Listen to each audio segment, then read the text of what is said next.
What is going on, troopers? Welcome to the Trooper Transmission. Today we got my man Joshua here to talk all things fitness, troopers, Star Wars, you name it.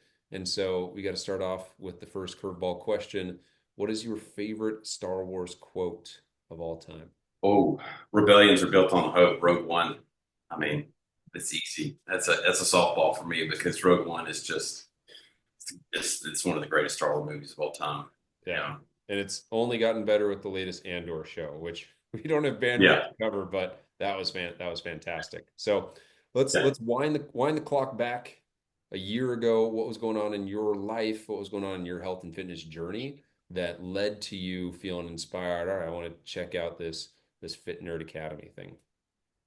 yeah. I would say a year ago I stepped on the scale for the first time in a few months because I knew my weight was creeping and I hadn't realized how much it had creeped up. And then started working out some, got into it, and then we ended up moving to a new house 6 months into that, and I fell off the wagon for the next 6 months, crept back up a little bit again, and then January I said, no more, I'm done with this, and the algorithms spoke to me, and the force pushed me in your direction, and then I started seeing videos and popped up once 1 week and then seemed like it was a little bit more and a little bit more. And then before I knew it, it was every day I'll start to see it. And I'm like, all right, this is a sign.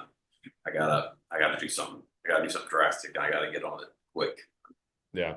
So And I also, so I was approaching 38 this year. So that definitely hurt, definitely helped a little bit for yeah, sure. totally. And so for you then, you were hitting essentially the heaviest you'd ever been at that point? Oh yes. Hmm. Yeah. What curious for you, what was that like? I mean, you've been athletic in the past. You're obviously, 38 and in much better shape now. What was that like when you stepped on that scale and you're like, oh man, this is the peak of what I've seen in my entire life. I think it was a combination of just like pure dread. Like I either have to change now or it's going to get harder every year, every year, every year. It's just going to get a little bit harder. Like there's no better time to start than now. And I knew that if I didn't start changing habits, changing routines, changing diet, eliminating, you know, the alcohol, the crazy sweets, the binge eating, the snacking up until bedtime, I had to stop. So it was a strange feeling for sure to be that heavy. And then, all your clothes start to get a little bit tight, and you're like, I could wear these a few months ago. I could wear these, 6 months ago. And then you realize something's off, and then you don't realize how bad you start to feel because you just get used to it. It just kind of creeps into your life, and you get used to that weird off feeling. You don't wake up, energized. You don't feel like you can run around the playground. And then when you start to get that energy back after being in it for a few weeks, a month, 2 months, 3 months, you realize how far down that path you had gone and how far you could have gone if you hadn't stopped. Yeah. That was eye opener, sure. Yeah, totally. And so as you were looking to make a change, was there any concerns you had around time or bandwidth or any injuries? I guess what was your biggest concern with starting on this journey, if you had any, or were you just excited to no longer be feeling that way? I was just excited to no longer be feeling that way. And I think that I was in a place that I had found my why at some point when my youngest son started moving around and playing on the playground back in, the late fall going into winter. And then when you start realizing, like, I want to be able to run, I want to be able to play. He's only, 1.5 years old right now. I need to be able to keep up with him for many, many more years to come. So I was like, that was the why, and there was nothing that could really stop me. There's days where you slip a little bit, but as we've talked about before, you just find something to do that you fight in the shade. You find that little bit of motivation to get 10, 15, 20 minutes in, whatever it might be that day. And then the next day you're rejuvenized and ready to go again. You can hit it a little bit harder. So that was it for me. That was this, I had that drive. There was something burning down low, and I got into it and Yeah. tapped into it. Yeah, totally. And I think that's super powerful. Just having that really clear vision, why you're doing it, why you're waking up early, why you're working out late. And for you, I know a big inspiration for you is also just stoicism. What would you say stoicism has played in a role of just making this mindset shift, right? Because you know the actions to take, but just in being able to make that change, is there anything that you can look at from maybe it's a quote or a mindset that you've been able to apply to this? I would say, there's so many that come to mind, but the real nitty gritty of it is that, amor fati, at some point death will get you. You don't know when it's going to be. You don't know if it's 2 days from now or 25 years or 50 years, whatever it might be. You have to live the day that you have in front of you. And if you're wasting that, lounging on the couch, not being able, like, you're doom scrolling on your phone while your kid wants to play with you. You go to the playground and you just want to sit on the bench and watch your kid run around instead of running with him. I mean, it doesn't take much before you realize you're not living and you're literally just watching time slip away. And when you've got two young boys that are high energy and they need that exercise outside, they need somebody that can look up to. And there's no way I could say this is the person they should be when they get my age. And so, it's starting to instill some of this. You take each day, you live to your fullest, and then you move on to the next day. You can't change the past. You can't decide what's coming around the corner tomorrow, whether it's an injury, whether it's some event, whatever it might be. You just got to move towards that goal and, live each day so that you're progressing a little bit. 1% a day is a huge thing. And that's kind of what I've taken and Yeah. used as my motivation. Yeah, I love that because you're totally right. There is no tomorrow, and I've got a 10-month-old now, and he's starting to stand up and push things around and get, these little traces that he might be walking soon. And I'm just like, man, I can't imagine missing that, right? Or being too tired to get on the ground and play with him. And I think it's this reminder, yeah, time is totally slipping away and we're not guaranteed it. And so we got to make the most of it. And I love how you've kind of combined this like stoicism, you got the Star Wars analogies that I use a lot of times. What would you say is some of the biggest shifts? Maybe it was just one, maybe it was tactical, maybe it was strategic. What ultimately helped things click for you so that you did start seeing momentum right away? Man, that's a tough one. I know at one point I had, you know, said something to the fact that you have to kind of, you know, unlearn what you have already learned because you kind of build these habits day by day that you don't creep into 30, 40 pounds overweight overnight. It's a small little shift here and a little shift there, and you get these habits and they kind of compound upon each other. But then at the same time, when you start to unravel them and you start to realize that, like, if I cut here, if I exercise this way, if I can stop myself from eating, if I can live with being a little hungry for the next couple of hours, I'm going to be able to change, and that habit starts to go back in the other direction, not near as fast.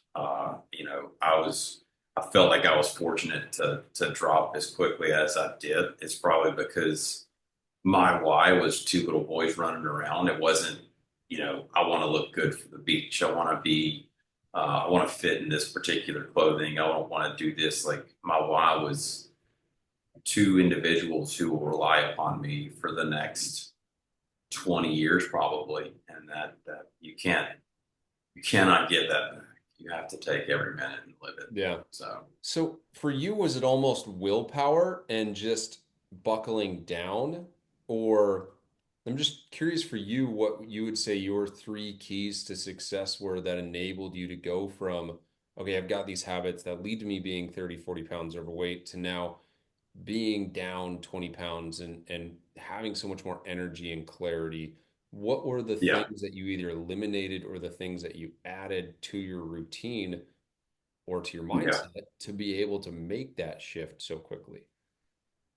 I would say willpower is the biggest thing. I'm the fortunate person that I had a willpower that was stronger than my desire for whatever that life was that was the dark side. You know, my willpower to be the better person, to make the sacrifices, to not eat this when everybody else is having a slice, to wait until I get home to eat, you know, going out to dinner and letting them eat the pizza if they wanted to because they're young. And I held myself back and I said, no, I'm not going to eat that. I'm going to stick to my plate and I'm going to go back and I'm going to eat the food prepared. And that willpower is something that is hard. I mean, it's not easy to do that. And I was that individual like 10, 15 years ago. I'd say I worked out for an hour today. I can go eat, have a beer or two. And then you don't realize how much you're kind of, hurting yourself when you do that. And then the next thing I would say is adapting. Realizing that in this beautiful, wonderful world that we have of technology and the things that people have been able to create, if you've got like I have a sweet tooth, I love having that little extra like ice cream at the end of the night, and so I've found ways to satisfy that with chocolate protein powder and a bunch of ice and some Fairlife, and it makes a really thick, gooey milkshake basically for me. And I've tried to get my family to try it. Like it's not sweet enough, but for me, it is enough that it gets me past that urge or that craving to go out and down half a bag of chocolate chips or crush three or four mini Snickers bar at Halloween, whatever it might be, the time of the year. You've got to find that adjustment that will help you move in the right direction, whether it's new recipes. Some people they can eat chicken and broccoli and rice every day. And for me, I have to have that variety and that spice and that addition. And I enjoyed cooking. I enjoy finding that alternative paths in the kitchen too. So there's that helps along with the willpower because you have to have some willpower to get up and cook in the kitchen for an hour and a half, 2 hours on a Sunday to make your food up, so you don't have to worry about it Monday through Friday when you got work and stress and everything else. Yeah. Then I would say the last thing is that I'm grateful for my schedule too because that gives me a lot of flexibility. Like if I had time in the afternoon at 2 o'clock and I was able to stop work, I can stop and exercise and then I can pick back up again. And the same thing goes I've been able to, put in some late workouts and been able to calm my mind enough with some techniques I've learned and been able to, get back to sleep. There's definitely some improvements there, but those three things, the willpower, the ability to adapt in the kitchen so that you're not eating bland or having to rely on a prepackaged meal or something like that. And then again, your schedule, because scheduling is it's one of the hardest things probably, but it's one of the things I probably take for granted the most. Yeah, totally. And so I'm interested on the nutrition side of things. Had you been rigid in the past and not adaptable? Is that maybe something that you were stuck in this loop of I need to eat chicken and broccoli? What was the thing that you were doing before? Long time, yeah, I would say a while ago, like probably 4 or 5 years ago, when it was just my wife and my son and myself, and he was two. I was driving in to work for like an hour. It's all the way drive, so it was very easy for me to I didn't have a choice though at the time. It was easy for me to take my breakfast and my lunch and my protein shake, and I worked out right after work, and then I took an hour to drive back home again. And I was again schedule kind of worked in my favor. It was a really long drive, but that allowed me to it kind of forced me to prep. I had to be in that rigid like I've got to have breakfast ready, I have lunch ready because I'm not going out to eat for lunch. It's crazy. There's nowhere to eat anyway, so if I have all this ready, it makes life 10 times easier. And then that was probably, 4 years ago, maybe 5 years ago, I dropped again. That was one of those times when I dropped. And like you said, you do great. And then life comes at you with a curveball. And then the next thing you know is you fell off and you slip a little bit more. And then you slip a little bit more after that. And then before you know it, 2, 3 years down the road, you're back up where you were before you even started that journey. So Yeah. it helps. I had some background in being prepared and rigid in my meal prepping, I would say. Yeah. And then the other one that you touched on was just being flexible on the workout side of things. And that's something that I've realized. I've only got a 10-month-old. I don't have two, but even, in that, realizing how quickly time can slip away. We talked about that from like memories with kids, but more and so it's like, okay, the kid's taking a nap and I got a 30-minute window, an hour window to get something in. And I think one thing that you touched on that I've been really working on myself as I'm doing a 100-day challenge is just a bias for action.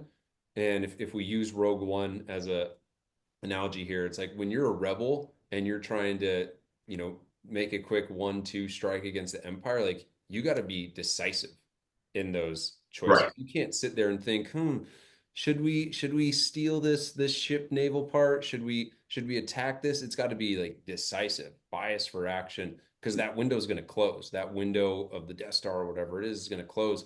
And so I think anyone watching this, you know, you're a father of young boys. I'm running into this now as a new dad. You just got to have a bias for action, and that window might be 5 a.m. That window might be 2 p.m. in between meetings, or that window might be 8:30. And there is no perfect window. There is just the window that you find, and you got to just strike Yeah. when that window is available.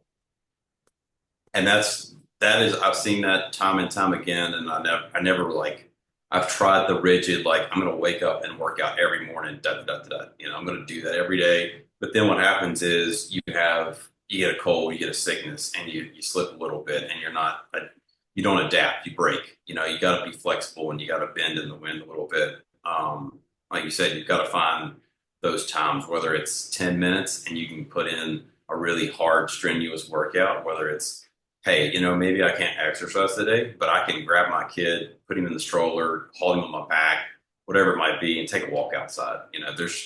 There's a saying that my wife and I have tried to do our best is, there's no bad weather, only bad clothing. So even if you live in a stranger, colder environment, you've got to find ways to get your time back. You could easily say, well, it's dark at 4 o'clock in the afternoon now, so I can't do anything outside. Well, maybe you don't do anything outside. You do something inside instead, or you find a way to go somewhere safely. That's a park that has some lights, and you bundle up, and maybe it's a little bit cold, maybe it's not, but you can find those times where you can act on whether you said it's 10 minutes, 20 minutes, 30 minutes.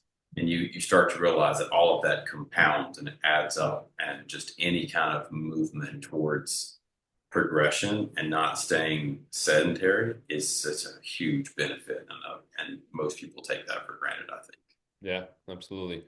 To wrap this up, what would you say some of the biggest wins you've had, either measurable, non-measurable, scale related, strength related, just getting the kiddos? I saw one you shared the day you're doing Padawan with the youngling, which I thought was awesome. What would you say are just some Yeah, of the biggest wins and some of the biggest things that you're also excited for in the future to continue to work towards? I would say biggest win is just having the energy back. Like I've always been energetic, but having that energy and being able to focus it on exercise and doing like, hey, I may not be able to be a pull-up master, but I can get two or three in. I can go by the pull-up bar and I can throw up one or two pull-ups, and that didn't happen a year ago. Didn't happen 2 months ago. That right there, those little things that you don't think about, like you don't think you can do something, and then you're like, well, let me just try it, and then you realize you did it. You're strong enough to do that. That's huge.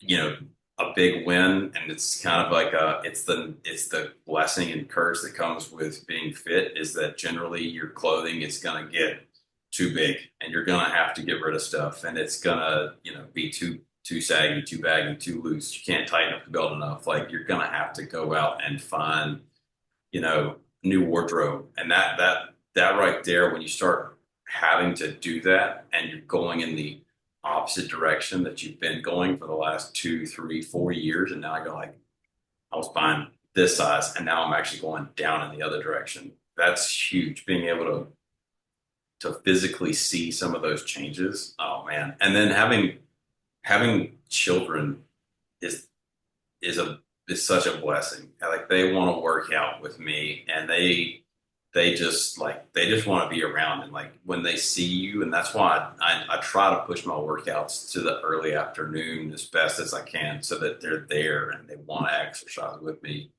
even if it's I stop and I coach them a little bit to help them, or I have to stop because they're being silly and I'm laughing with them. Doesn't matter. Like that in itself is just a huge win because eventually, yeah, they're 5, 6 and out, but when they're 10 or 15 and they want to exercise with their dad and they can actually, stick with it and you're having to struggle to keep up with them. Like I'm looking forward to those days. Like those are the days that like on the horizon, like you can't plan for them, but those are some dreams that I have of being able to be like, like being my son now, doing the stuff and being those, like you said, the fit people that just, people are like, oh, I guess him and his son are fit, like they're moving, and that's just kind of one of those things that you start them at a young age, and it's just a matter of time before it just becomes part of your life, and you make it fun too, like Padawan training with a lightsaber or whatever it might be. You got to start off easy, and you got to make it fun. And when it's fun,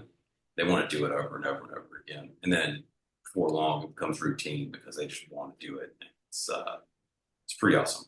Pretty Yeah. awesome to do.